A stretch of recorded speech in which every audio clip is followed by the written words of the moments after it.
subscreva o nosso canal e ative as notificações. E se você gosta de histórias de amor com reviravoltas chocantes, deixe seu like neste vídeo e comente abaixo. A lealdade é mais forte que o tempo?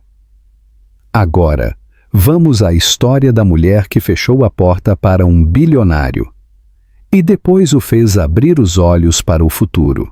Olivia Silva não se lembrava de como tinha chegado do restaurante ao apartamento de Lucas. O seu coração batia tão violentamente que sentia que poderia colapsar as costelas por dentro. As suas mãos tremiam, ainda cerradas pelo que acabara de ver. Lucas, sentado a uma mesa à luz de velas, em frente a uma impressionante mulher de cabelo escuro, a rir da mesma forma fácil que costumava rir com Olivia. Ele não a tinha notado parada do outro lado da rua, ou talvez sim, e decidiu não reagir. Isso doeu mais do que a imagem em si. Não foi a mulher que a partiu, foi a familiaridade, o conforto, o momento. Olivia tinha acabado de ganhar coragem para lhe contar sobre o bebê deles. Ela tinha ensaiado o momento na sua cabeça o dia todo, imaginado cada versão de como poderia correr. Nunca imaginou que o veria com outra pessoa primeiro. Quando chegou ao apartamento que um dia tinham partilhado, tudo o que restava da sua calma era uma raiva sustentada pela angústia. Lucas abriu a porta com um sorriso descontraído, ainda com a sua camisa e blazer impecáveis, não esperando nada de incomum. A sua expressão mudou no momento em que viu o rosto dela. "Eu vi você com ela", disse Olivia, a sua voz fria, calma, definitiva. Lucas piscou, atordoado. "Espera, Olivia, não é o que você pensa." Mas ela já estava a recuar, uma mão protetora sobre a barriga, a outra a agarrar a porta. Ele estendeu a mão, mas ela fechou a porta com força antes que ele pudesse dizer mais uma palavra. O eco do fecho da porta entre eles foi mais alto do que qualquer coisa que eles pudessem ter dito. Naquele momento, algo dentro dela partiu-se, mas outra coisa endureceu. Olivia sempre tinha sido perdoadora, sempre suave, sempre compreensiva. Mas isto era uma linha que ela não podia ignorar. Ela tinha confiado em Lucas Faria, o Golden Boy, do mundo da tecnologia, o encantador CEO com olhos azul gelo e uma ambição maior do que qualquer arranha-céus. Ela tinha acreditado que ele a via não apenas como algo temporário, mas como algo real. Ela estava errada. Naquela noite, Olivia não chorou. Primeiro fez uma mala com mãos trêmulas, deixou as suas chaves no balcão e saiu para a cidade, apenas com uma criança a crescer dentro dela e um futuro que teria que construir sozinha. Estava a chover. Ela não fugiu da chuva, deixou-a encharcá-la completamente. De manhã, ela estava num comboio para o norte, longe de Lisboa, das câmaras, do império bilionário de Lucas. Encontrou uma pequena e sonolenta cidade costeira de nome Foz do Mar. Tranquila, lenta, segura. Alugou uma casa modesta com a pintura a descascar e o jardim por fazer. O senhorio não fez muitas perguntas. Isso foi bom porque ela não tinha muitas respostas. A sua gravidez decorreu com a solidão como a sua companheira mais próxima. Houve visitas ao médico que ela frequentou sozinha, ecografias que ela observou com um espanto agridoce e livros de bebés que ela leu à meio da noite porque o sono não chegava facilmente. A imagem de Lucas com outra mulher nunca a deixou. Cada vez que ela tentava racionalizar, dizer a si mesma que talvez ele fosse realmente inocente, a dor ficava mais forte. Ela já não queria explicações. Ela queria paz. Quando os gêmeos nasceram, dois meninos perfeitos com cabelo castanho e olhos azuis cristalinos, ela chamou-os de Tomás e Tiago. Ela deu a ambos o seu apelido, sem segundos nomes, sem vestígios do homem que tinha desaparecido das suas vidas antes que eles sequer respirassem. Eles eram seus, inteiramente. E, no entanto, por mais longe que ela fugisse, Lucas Faria continuava a ser um homem sussurrado pelo mundo. Ele estava em todo o lado, nas manchetes, em anúncios, em entrevistas a falar sobre inovação e visão. Sem mencionar uma única vez a mulher que ele tinha deixado para trás, ou os filhos que ele não sabia que tinha. Olivia silenciou cada menção a ele, deixou de ver revistas, deixou de ver notícias de tecnologia. Mas, às vezes, tarde da noite, ela perguntava-se se ele alguma vez sentia que algo estava a faltar. Que, em algum lugar, dois rapazes que se pareciam com ele estavam a aprender a rir, a andar, a viver. Sem ele. Ela dizia a si mesma que não precisava dele. E, na maioria dos dias, ela acreditava. Mas a verdade, enterrada sob todas as camadas de força e silêncio, era que uma parte dela ainda se lembrava de quem ele tinha sido antes da mentira, antes da traição. O homem que ela tinha amado, o homem em quem ela tinha confiado o suficiente para carregar um futuro dentro dela. Mas esse homem tinha ido embora, e ela teve que se tornar forte o suficiente para nunca mais olhar para trás. A sombra do passado. A vida na tranquila cidade costeira de Foz do Mar movia-se à metade do ritmo de Lisboa, mas para Olivia era exatamente o que ela precisava. O ar salgado, o ritmo das marés e a falta de perguntas davam-lhe algo que ela não sentia há meses. Controlo. Ela não conhecia ninguém quando chegou, e esse anonimato tornou-se o seu escudo. Alugou uma pequena casa desgastada pelo clima, nos arredores da cidade, perto o suficiente do mercado, mas longe o suficiente dos vizinhos. As paredes eram finas, o aquecedor pouco confiável e o telhado gemia a cada tempestade. Mas era dela, um lugar para desaparecer, para curar e para se preparar para o que vinha. A sua gravidez avançou numa névoa de resiliência silenciosa. Olivia nunca tinha imaginado que a enfrentaria sozinha, mas à medida que os dias se tornavam semanas, ela adaptou-se. Ela aprendeu a gerir a fadiga enquanto trabalhava em casa, equilibrando projetos de design freelance com vitaminas pré-natais e leituras intermináveis. Ela pesquisava tudo obsessivamente. Partos naturais, padrões de sono de bebês, horários de amamentação. Porque planear dava-lhe algo a que se agarrar. Ela não tinha Lucas, mas tinha conhecimento, e isso a fazia sentir-se menos assustada. A primeira vez que ela ouviu os 2 batimentos cardíacos durante uma ecografia, ela chorou. Não porque estivesse com medo, mas porque naquele momento a solidão deu lugar a algo completamente diferente. Espanto. Eram 2. 2 pequenas vidas. Ela não esperava gêmeos, e a ideia de criar 2 crianças sem apoio era esmagadora.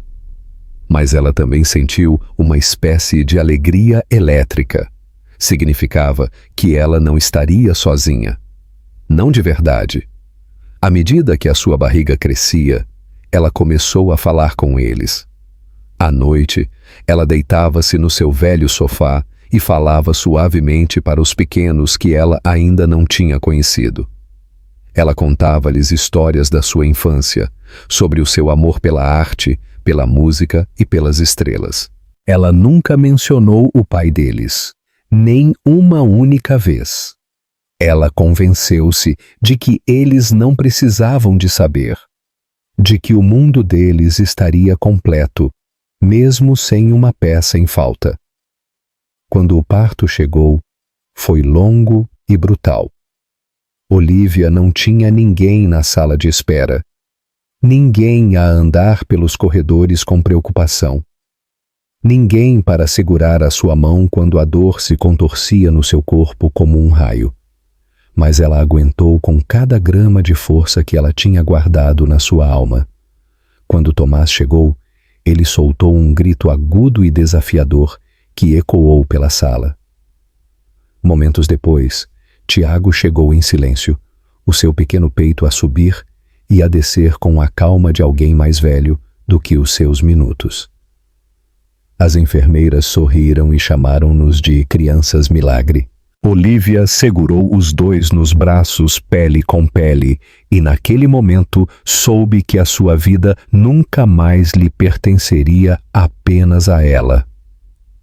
Os primeiros meses confundiram-se uns com os outros. Noites sem dormir, biberões às 3 da manhã, canções de embalar cantadas entre bocejos e lágrimas. Tomás era inquieto, sempre a chutar, curioso, impossível de manter parado. Tiago era gentil e demorava a chorar, sempre a observar o seu irmão com olhos grandes e pensativos. Olivia mantinha um diário onde escrevia tudo: os marcos, os medos, as coisas engraçadas que eles faziam. Tornou-se a sua maneira de registrar uma história que só ela testemunhava. Mas também houve dias difíceis, dias em que o isolamento se sentia esmagador, dias em que ambos os meninos estavam doentes e ela tinha que correr entre os berços deles com um termômetro numa mão e compressas frias na outra. Houve momentos em que ela se viu a olhar para o seu telemóvel, tentada a procurá-lo, a ver o rosto dele, nem que fosse por um segundo, mas ela nunca se permitiu escrever o nome dele. A tentação de o contactar era sempre esmagada pela memória daquela noite, de quão rápido ele tinha sorrido para outra pessoa, de quão rápido ele tinha se tornado um estranho. E, no entanto, a ausência de Lucas estava em todo o lado, nas perguntas que o pediatra fazia sobre o histórico familiar, no espaço em branco, no registro de nascimento, no facto de que só ela tinha que decidir tudo sobre o futuro deles. Ainda assim, ela aguentou, por eles. Com o tempo, a cidade tornou-se familiar. A mulher da padaria sempre guardava um pão extra para Olivia às sextas-feiras. O idoso que geria a loja de ferragens deu-lhe um aquecedor usado quando soube que ela tinha gêmeos. Ela não era próxima de ninguém, mas já não era invisível. Ela tornou-se a corajosa jovem mãe com os lindos filhos. Ninguém perguntava sobre o pai deles. Ninguém precisava. Todos assumiam o que ela lhes permitia assumir. Quando os meninos fizeram 2 anos, ela organizou uma pequena festa no quintal. Apenas balões, bolinhos que ela mesma tinha cozinhado e uma lista de reprodução de músicas acústicas suaves com as quais eles gostavam de dançar. Tomás corria em círculos a perseguir bolhas. Tiago tentava empilhar blocos de plástico numa cadeira dobrável. Olivia observava-os, ajoelhada na relva, e percebeu algo simples e devastador. Eles eram suficientes. E, no entanto, uma parte dela ainda carregava a história que ela tinha enterrado, o amor que ela um dia teve, a traição que ela nunca resolveu e a verdade que ela nunca se atreveu a contar. Porque, por mais que ela tentasse apagar Lucas da sua vida, ela não conseguia apagá-lo dos rostos deles. Cada vez que Tomás levantava uma sobrancelha como ele, ou Tiago semicerrava os olhos quando estava concentrado, ela sentia o eco de um homem que não fazia ideia do que tinha deixado para trás. Mas ela nunca disse uma palavra. Ainda não. Nunca. Se ela pudesse evitar. Porque os seus filhos mereciam uma vida sem fantasmas, e ela finalmente tinha construído uma. O confronto e a redenção. Quando Tomás e Tiago fizeram 3 anos, Olivia tinha desenvolvido um ritmo que, embora exaustivo, a fazia sentir-se poderosa de uma forma que ela nunca tinha conhecido. Os seus dias começavam antes do sol e terminavam muito depois de as crianças terem adormecido. Todas as manhãs, ela preparava-lhes papas de aveia com fatias de banana, penteava os seus cabelos castanhos macios e ouvia as suas pequenas vozes a discutir sobre qual cor de meias usar. Era caótico e terno, e cada detalhe importava. Ela tinha se tornado o tipo de mãe que nunca pensou que teria que ser, presente em cada segundo, mesmo quando o seu corpo ansiava por descanso e a sua mente girava com preocupações que ela não podia dizer em voz alta. Tomás tinha se tornado um turbilhão de energia, sempre a saltar de uma atividade para outra, a gritar perguntas, a apontar o óbvio como se o estivesse a descobrir pela primeira vez. Ele adorava caminhões, cães e música, e cantava a plenos pulmões, mesmo que não soubesse as palavras. Tiago, em contraste, era calmo e observador, muitas vezes optando por olhar para o seu irmão à distância antes de se juntar. Ele era gentil com animais e pessoas, com um olhar pensativo que fazia Olivia perguntar-se o que ele estaria a pensar. Ela dizia muitas vezes que eles eram como o dia e a noite, mas ambos nasceram sob a mesma tempestade de amor e dor. Ela não podia imaginar um sem o outro. O laço deles era inquebrável. Mesmo quando eles lutavam, eles se reconciliavam em minutos. Se Tomás ralava o joelho, Tiago corria para buscar um curativo. Se Tiago não conseguia alcançar um brinquedo, Tomás arrastava uma cadeira pela sala sem ser pedido. Às vezes, eles falavam a sua própria língua, metade palavras, metade olhares. E Olivia muitas vezes sentia que estava a observar um pequeno universo que se tinha formado entre eles assim que ela teve a honra de orbitar. O trabalho era constante, mas nunca fácil. Olivia aceitava projetos freelance à noite, enquanto as crianças dormiam, a desenhar logotipos e sites para pequenas empresas e artistas locais.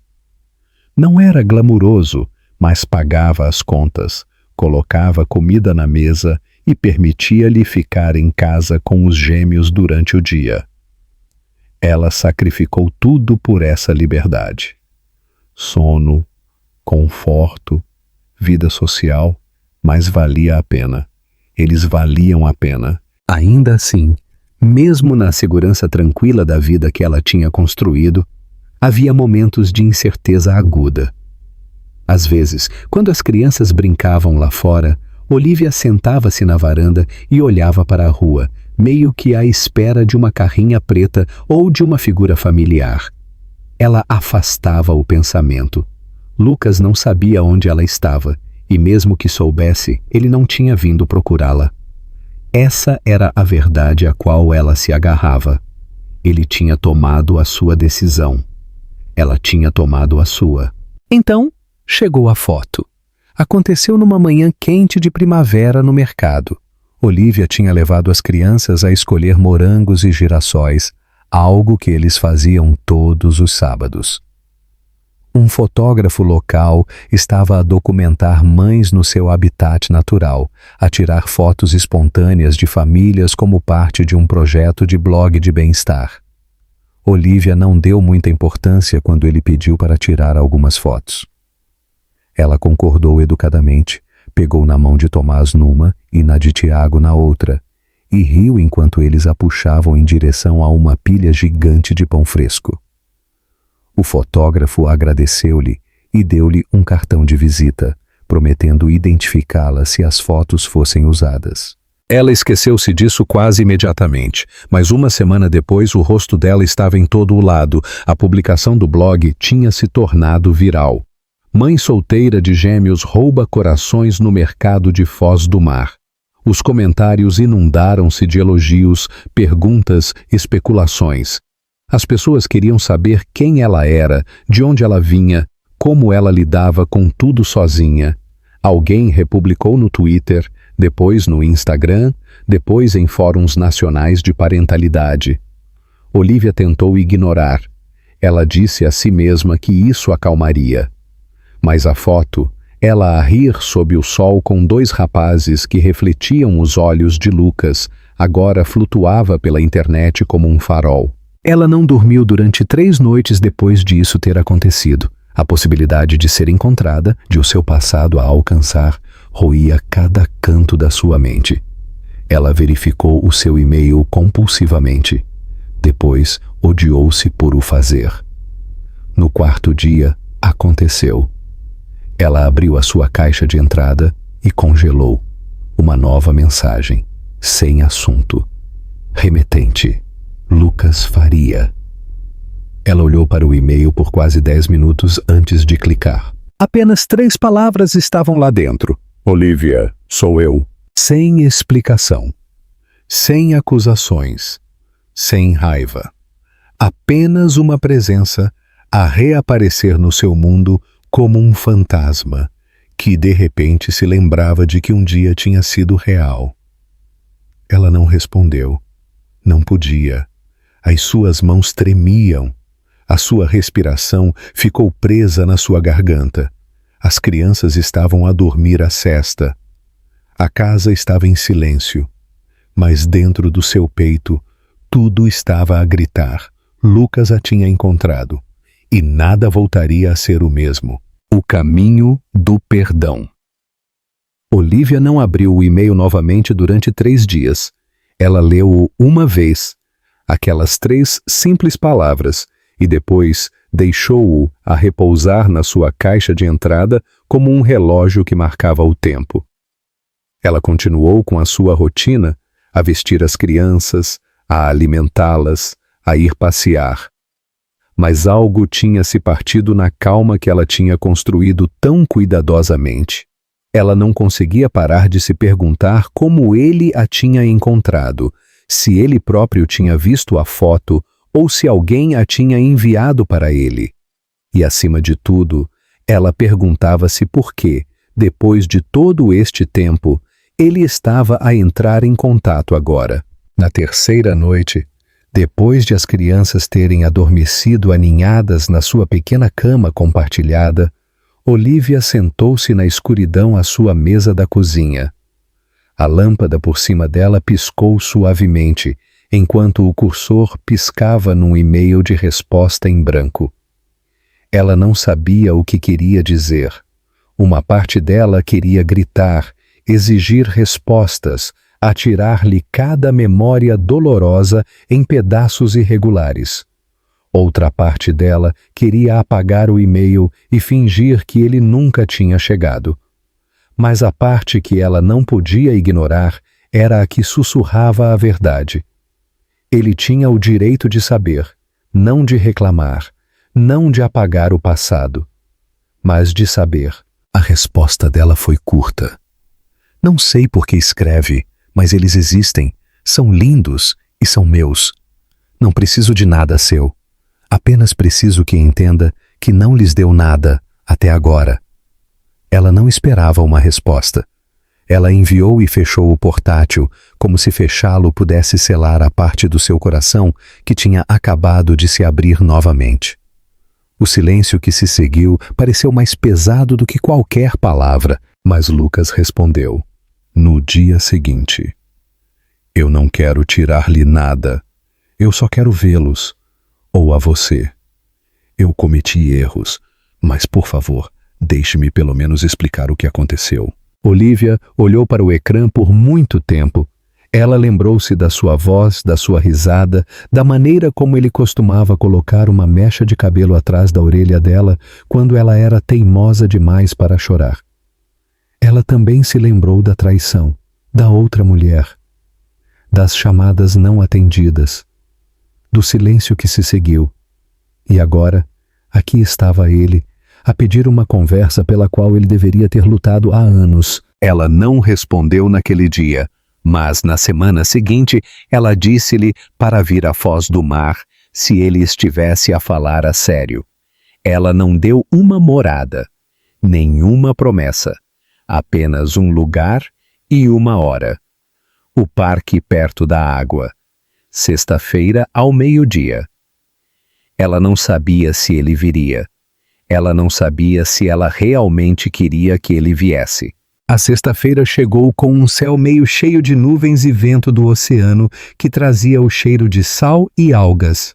Olivia vestia um suéter e calças de ganga, o cabelo preso numa trança baixa. Ela deixou as crianças em casa com uma babysitter. Este momento, este confronto, não era para eles. Ainda não. Quando o viu a caminhar pelo caminho, algo no seu peito torceu-se. Lucas parecia mais velho. Não envelhecido de uma má forma, mas mudado. O seu rosto era mais nítido, os seus olhos mais fundos, como se o tempo tivesse desgastado o exterior perfeito que ele sempre tinha mantido. Ele não vestia um fato, apenas calças de ganga escuras e um casaco, as mãos nos bolsos, os ombros levemente curvados. Ele parecia um homem que tinha estado a esperar por este momento muito mais tempo do que ela. "Olá!" ele disse quando a alcançou, a voz baixa, como se tentasse não quebrar o ar frágil entre eles. Olivia não falou no início. Ela estudou-o, incerta se estava a olhar para o homem que um dia a tinha feito sentir-se invencível, ou para o homem que a tinha deixado desaparecer sem lutar. "Eu vi a foto", ele disse. "No início eu pensei que não podia ser você, mas depois eu vi as crianças." "Não são apenas crianças", ela respondeu, "são seus filhos." Ele fechou os olhos por um momento, como se o peso daquelas palavras o oprimisse como a gravidade. Ele não sabia. "Olivia, eu juro, se eu soubesse..." "Se você soubesse..." Ela o interrompeu. A sua voz subia. "O quê? Você teria ficado, você teria lutado. Porque o homem que eu vi com outra mulher naquela noite não parecia confuso, Lucas. Ele parecia feliz." Ele pareceu atordoado. "Aquela mulher era a minha irmã. Eu não tive a chance de te contar. Eu não queria que o vício dela estivesse em todas as notícias, então eu mantive em privado. Eu ia pedi-la em casamento naquela semana. O anel já estava no meu bolso quando você foi embora." Olivia sentiu o seu estômago cair. As palavras atingiram-na como água fria e por um segundo ela esqueceu-se de como respirar. Não diga isso. Diga, é a verdade." Ele disse. "Mas eu não a persegui. Isso é minha culpa. Eu pensei que você tinha ido embora porque não queria a vida que eu estava a construir. Eu pensei, talvez você nunca quisesse realmente ficar." Ela virou-se, as lágrimas a picarem os seus olhos. Não porque ela acreditasse nele de imediato, mas porque uma parte dela sempre tinha temido que houvesse mais na história. E agora aqui estava a derramar-se no vento frio de um lugar que ela um dia tinha considerado seguro. "Por que agora?" ela perguntou. "Por que voltar?" Lucas deu um passo mais perto, mas não demasiado. "Porque eu os vi. Porque eu percebi que perdi a coisa mais importante que eu tinha e eu nem sabia disso. E porque eu não quero que eles cresçam a pensar que o pai deles nunca se importou. Eu não posso apagar o que eu fiz. Mas eu posso aparecer agora, se você me deixar." O vento sussurrou entre as árvores e Olivia ficou imóvel, o seu coração dividido entre o passado e o presente. Ela não sabia o que dizer. Ela não sabia o que acreditar. Mas ela sabia que as crianças um dia perguntariam quem era o pai delas. E quando esse dia chegasse, ela queria poder dizer-lhes que ele pelo menos tentou.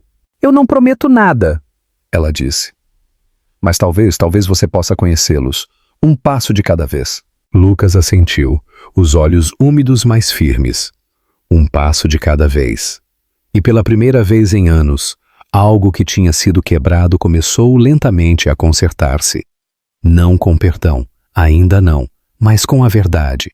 E isso foi um começo. O processo de reconstrução. Lucas esperou 3 dias antes de Olivia aceitar deixá-lo conhecer as crianças. Ela não lhes contou muito. Não sabia como. Como você explica a crianças de 3 anos que um homem que eles nunca conheceram deveria ter ficado, mas não o fez?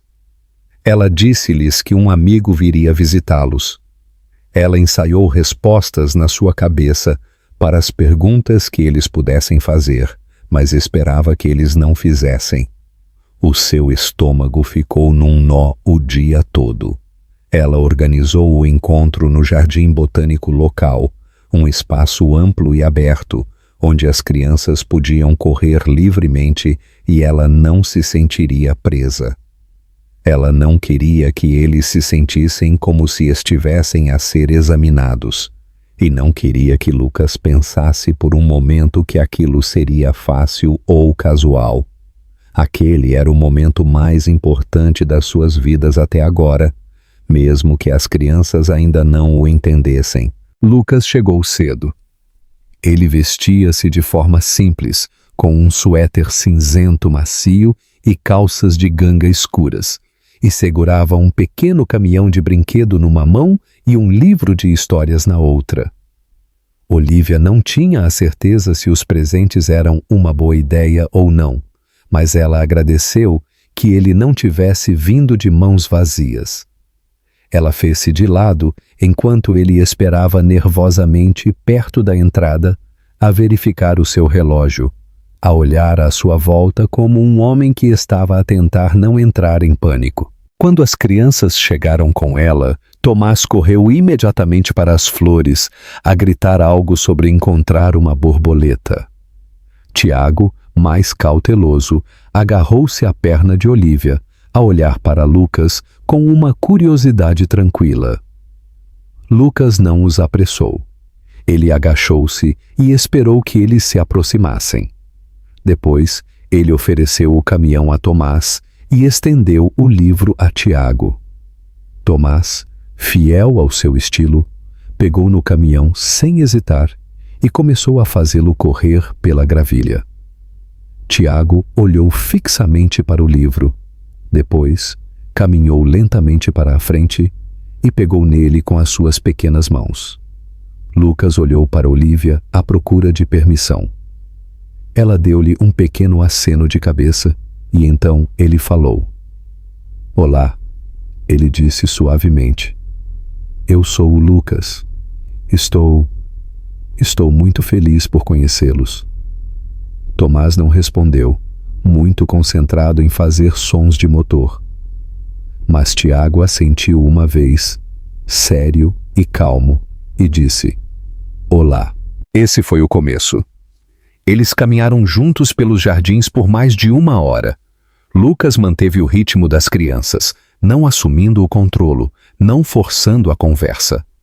Ele perguntou quais eram as suas cores favoritas, se eles gostavam mais de dinossauros ou do espaço, que canções eles gostavam de cantar. Tomás respondeu a cada pergunta com deleite, enquanto Tiago muitas vezes esperava, depois adicionava os seus próprios pensamentos com uma sabedoria tranquila.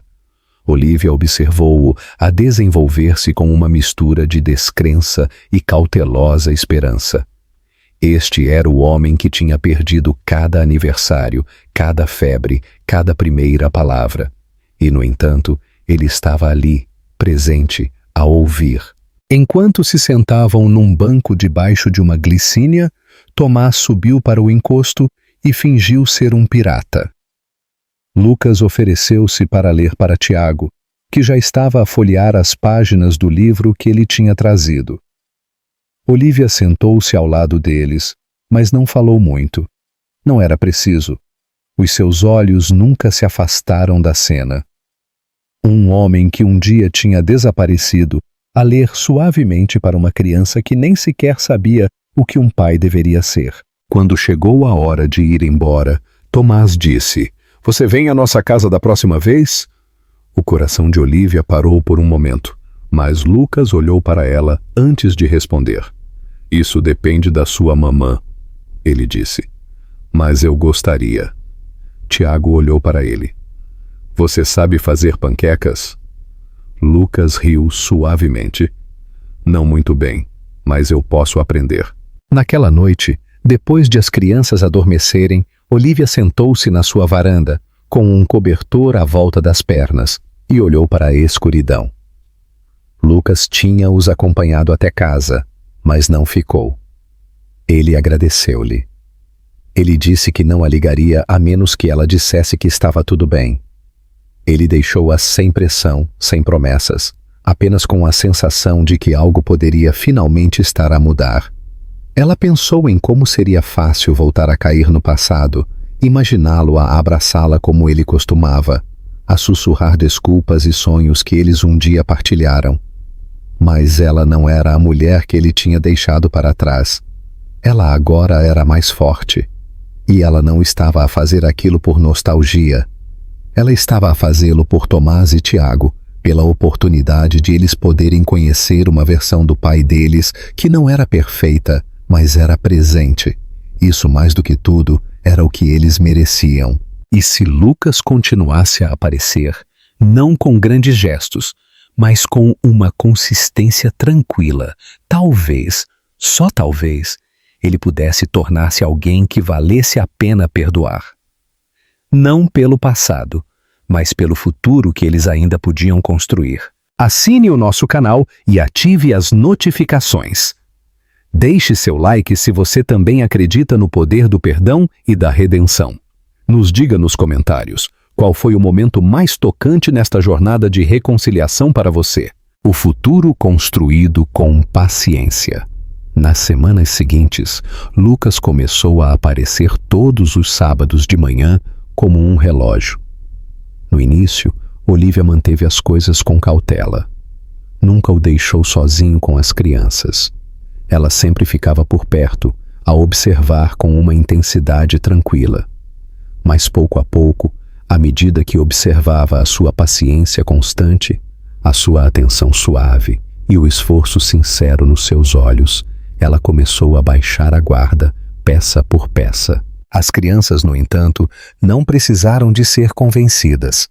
Tomás rapidamente se afeiçoou a Lucas como se ele sempre tivesse estado lá, a arrastá-lo para jogos imaginários, a insistir para que ele construísse torres de Lego e os perseguisse pelo quintal como um dinossauro. Tiago demorou mais. Ele sentava-se por perto, mas raramente o tocava, a observar Lucas com olhos silenciosos, como se estivesse à espera de ver se esta nova pessoa também iria desaparecer. Mas até ele começou a aproximar-se, especialmente quando Lucas lhes lia ou se sentava de pernas cruzadas no chão a desenhar figuras ridículas a pedido deles. Olivia começou a ver um lado de Lucas que ela nunca tinha conhecido. Ele agora era mais suave, despido da arrogância e da imagem que ele costumava usar como uma armadura. Ele não falava da sua empresa a menos que fosse perguntado. Ele nunca tirava o seu telemóvel quando estava com as crianças. Ele não pedia perdão, nem tentava fazer grandes declarações. Ele simplesmente aparecia, semana após semana, a tempo, com as mangas arregaçadas e uma expressão que dizia que ele sabia o quanto tinha que provar. Numa tarde de sábado, enquanto Lucas ajudava Olivia a lavar as mãos das crianças cobertas de tinta no lavatório da cozinha, Tomás de repente virou-se para ele e disse: "Você pode vir também às quartas-feiras, não só aos sábados." Olivia congelou, incerta de como responder, mas Lucas apenas sorriu e olhou para ela à procura de permissão. Ela deu-lhe um pequeno aceno de cabeça. A partir dessa semana, as quartas-feiras tornaram-se o seu segundo ritual. Ele trazia comida e brincava com as crianças até a hora de dormir, muitas vezes ajudando Olivia a limpar depois. Eles nunca falavam muito do passado. O acordo tácito entre eles era claro. O passado era pesado e áspero, mas o presente tinha que ser suave o suficiente para construir confiança. Uma noite, enquanto eles dobravam a roupa juntos na sala de estar, Olivia finalmente fez a pergunta que tinha estado à beira do seu coração durante semanas. o que o fez parar de procurar. Lucas fez uma pausa, as mãos enterradas numa pilha de pequenas meias. Eu não soube como, ele disse em voz baixa. Depois de você ter ido embora, eu pensei que você não queria ser encontrada.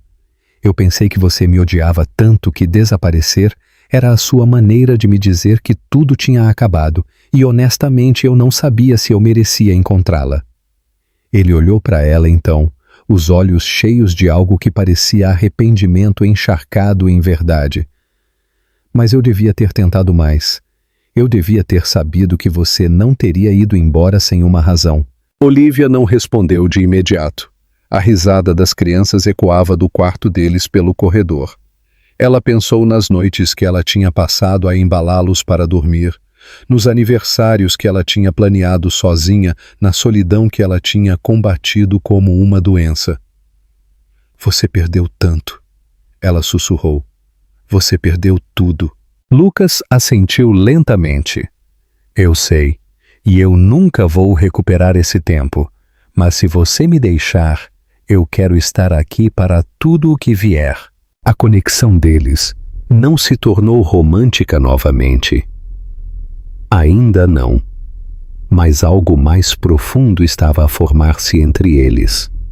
Uma parceria tranquila enraizada na parentalidade, na redenção, na lenta reconstrução de algo que um dia se partiu. Olivia viu como as crianças floresceram com ele por perto. Tomás tornou-se mais seguro. Tiago começou a abrir-se, a sorrir mais. Eles perguntavam por ele quando ele não estava lá. Eles desenhavam fotos da sua família que agora incluíam 4 figuras em vez de 3. Uma noite, depois de as crianças adormecerem, Olivia entrou na sala de estar e encontrou Lucas a dormir no sofá, com os braços cruzados, a cabeça inclinada, um lápis de cera ainda enfiado atrás da sua orelha da hora da história. Ela não o acordou. Sentou-se em frente a ele e simplesmente olhou para ele por um tempo, percebendo que pela primeira vez em anos a casa se sentia cheia. Não barulhenta ou caótica, apenas cheia, completa de uma forma que ela não se tinha permitido acreditar que fosse possível. Ela não sabia como seria o futuro. Ela não sabia se ela e Lucas voltariam a ser o que um dia foram. Mas ela sabia que os seus filhos eram mais felizes, que ela já não carregava o peso sozinha, e que Lucas, apesar de todas as suas falhas, estava a tentar, todos os dias. Às vezes, a redenção não chega com um grande gesto. Às vezes, ela entra na ponta dos pés através da rotina, através de desculpas tranquilas feitas com ações em vez de palavras. E Olivia estava a aprender que talvez, só talvez, as segundas oportunidades não tinham que ser barulhentas para serem reais. A nova família. Quando o outono chegou à Foz do Mar, com ar fresco e folhas que se tornavam douradas nas colinas, Lucas tinha se tornado um pilar nas suas vidas. Não apenas nos fins de semana ou nos jantares a meio da semana. Ele estava lá para projetos escolares, consultas médicas, histórias para dormir e pedidos de panquecas de manhã cedo. As crianças agora chamavam-no de papai, sem hesitar. Eles diziam isso de forma natural, como respirar. Lucas nunca lhes pediu para o fazer, nunca os corrigiu. Mas a primeira vez que Tiago sussurrou, "Papai, vem ver", enquanto construía uma torre de blocos, Olivia tinha visto Lucas congelar, apenas por um momento, como se a palavra lhe tivesse tirado o fôlego da melhor maneira possível. Olivia tinha visto tudo a desenvolver-se lentamente, com cautela, mas de forma constante. Ela não queria cair em velhos padrões ou deixar-se levar pelo conforto do familiar. Muitas coisas tinham acontecido para isso, mas com o tempo, o peso do que ela tinha carregado sozinha por tanto tempo começou a aliviar. Ela já não sentia a dor constante do ressentimento. No lugar disso, algo mais suave cresceu. Aceitação, compreensão, talvez até as primeiras etapas do perdão. Não porque Lucas o tivesse pedido, mas porque ele o tinha conquistado. Cada noite, cada manhã a levá-los para a escola, cada momento tranquilo em que ele escolhia a presença em vez do orgulho, tecia uma nova versão dele em quem ela podia começar a confiar. Então, numa tarde nevada de dezembro, enquanto a primeira neve de verdade cobria a cidade e as crianças dançavam descalças na sala de estar ao som de música de Natal, Lucas perguntou a Olivia se eles podiam falar a sós. Eles ficaram perto da janela enquanto os gêmeos rodopiavam na carpete, alheios a tudo fora da sua alegria. Lucas tirou uma pequena caixa de veludo do seu bolso. A respiração dela cortou-se, mas quando ele a abriu, não era um anel. Lá dentro havia uma simples corrente de prata com 2 pequenos pendentes gravados. Tomás e Tiago. Ele estendeu-a para ela. Eu não estou a pedir nada, ele disse com a voz firme e mais suave. Ainda não. Eu só queria dar-lhe algo para dizer obrigado. Por causa deles, pela oportunidade de ser o pai deles, e por não ter fechado a porta completamente, mesmo quando você tinha todo o direito de o fazer. Olivia olhou para o colar. Os seus dedos tremeram ligeiramente. Ela não disse nada no início, apenas o pegou. Suavemente. Aquele momento não precisava de romance ou declarações. Precisava de verdade. E ela já a tinha. Para a primavera, a pequena casa começou a sentir-se mais pequena. As crianças estavam a crescer rapidamente. Olivia e Lucas começaram a procurar, em silêncio juntos, algo mais permanente. Uma casa com um quintal e mais luz. Não uma mansão. Não uma declaração. Apenas um lar. Eles encontraram uma nos arredores da cidade. Precisava de trabalho. Os pisos rangiam e os azulejos da cozinha estavam rachados, mas o quintal florescia com flores silvestres e a vista dava para uma colina suave. Sentiu-se certo, como um lugar onde novas histórias podiam ser escritas. O dia da mudança foi caótico, com as crianças a correr entre as caixas a discutir sobre qual quarto teria o papel de parede com tema de espaço. Lucas passou o dia a levantar móveis e a deixar Tomás dirigir para onde tudo devia ir, enquanto Olivia desempacava a cozinha e tentava não chorar cada vez que abria uma gaveta e via o quão longe eles tinham chegado. Naquela noite, depois de as crianças adormecerem aninhadas nas suas novas camas, Olivia e Lucas sentaram-se no quintal debaixo de uma corrente de luzes temporárias. Ainda havia caixas por todo o lado, ferramentas espalhadas pelo deck. Mas não importava. O ar era quente. O silêncio era pacífico. Olivia virou-se para ele e disse, sem precisar de planear: Eu acho que estou pronta. Lucas olhou para ela, incerto se ela se referia à casa, à vida ou a algo mais. Pronta para o quê? Ele perguntou em voz baixa. Ela sorriu, não da maneira cautelosa, mas algo real, cheio de luz. Para parar de fingir que não continuo apaixonada por você. Ele não disse nada no início, apenas pegou na mão dela e beijou os seus dedos. Depois ele disse, eu nunca deixei de estar. Eles não se apressaram, não anunciaram nada. Mas a partir daquela noite, eles viveram não apenas como copais, não apenas como duas pessoas a curar-se separadamente, mas como uma família. Uma de verdade, desordenada e humana e completa. E anos depois, quando Tomás e Tiago estavam no palco da sua formatura do ensino médio e agradeceram à sua mamã e papai por serem a sua melhor equipa, Olivia e Lucas sentaram-se na primeira fila, um ao lado do outro, com as mãos entrelaçadas. Não porque tudo tinha sido perfeito, mas porque eles tinham escolhido, uma e outra vez, Não desistir, nem um do outro, nem das crianças, nem do amor. E essa escolha marcou toda a diferença. Subscreva o nosso canal para mais histórias inspiradoras. Deixe seu like se você também acredita no poder do perdão e da redenção. Nos diga nos comentários qual é a sua parte favorita desta jornada de Olivia e Pedro.